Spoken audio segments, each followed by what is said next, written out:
और 10% हैं जो सिर्फ ये कहते हैं कि कहीं ना कहीं अब हम क्या करें, अब तो ज़िंदगी निकल गई है ये सब करते हाँ, हुए। जो 60-70 साल के हैं। हाँ, वो होंगे 70 से भी ऊपर के हैं, और फिर भी उनकी एक शुभ भावना है कि जो जीवन हमने अपना ख़राब किया, यूथ अब ख़राब ना करे ऐसे जीवन को।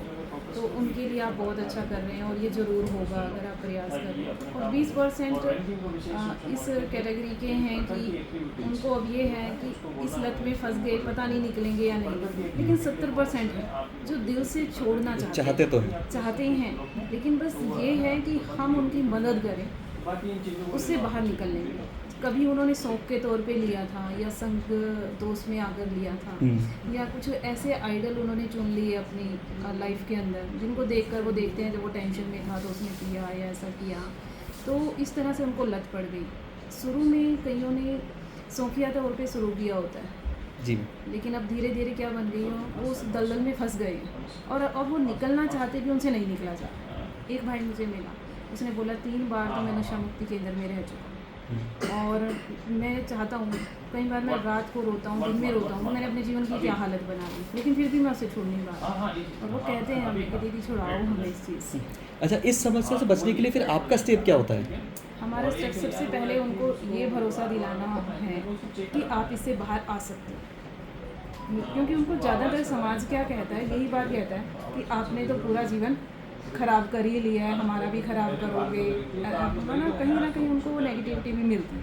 जी। क्योंकि एक व्यक्ति जब नशा करता है ना, तो उसकी पत्नी दुख में जाती है, उसके माँ बाप बहुत लज्जित फील करते हैं कि मेरा बेटा ऐसा है, और उसके बच्चे कहीं ना कहीं डर भय में रहते हैं।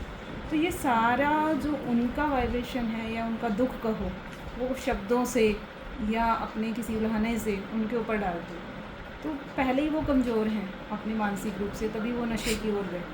और अब क्या है कि वो कहीं ना कहीं और अपने आप को दोषी मानने लगते हैं कि हम तो हैं ही ख़राब। जी हाँ। वो सामने से भी कहते हैं कि हम तो हैं ही ऐसे ही ना, हमें तो दुनिया मानती ही ख़राब है ना। तो जब इंसान में और ही गिल्ट में जाएगा तो वो नशे की लत में फिर फंसता है।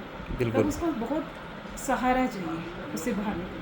और मैं मानती हूँ आध्यात्मिकता से बड़ा सहारा, परमात्मा शक्ति से बड़ा सहयोग और कोई भी नहीं हो सकता। जहाँ वो फिर ये नहीं होता सिर्फ अपने जीवन को उस लत से छुड़ाते हैं, बल्कि वो इतने अच्छे क्रिएटर कहें, लीडर बनकर उभरते हैं कि अनेकों का जीवन भी वो सुधारते हैं। और ऐसे प्रैक्टिकल एग्जाम्पल हमारे पास आज लाखों हैं। बहुत सारे।